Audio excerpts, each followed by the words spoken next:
சின்னஞ்சிறு கூட்டுக்குள்ள சொர்க்கம் இருக்கு. அட சின்ன சின்ன அன்பில் தானே ஜீவன் இன்னும் இருக்கு.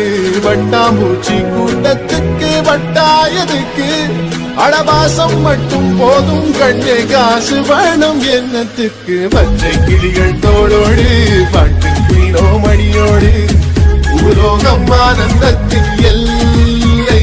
இந்த பூமிக்கு கண்ணீர் சொந்தம் இல்லை. ஒரு கண்ணு கலங்கினாலும் பல கைகள் துடைக்க வருமே. இப்படி ஒரு கூட்டுக்குள்ளத்தான் வாழ ஏங்குதே. சொந்தமுள்ள வாழ்க்கை சொர்க்கத்துக்கு மேலே, சொத்து சொகம் ஏதும் வேண்டாமையா. சொன்ன கதை இல்ல, கேட்ட கதை இல்ல, இந்த கதை போல வேறேனையா.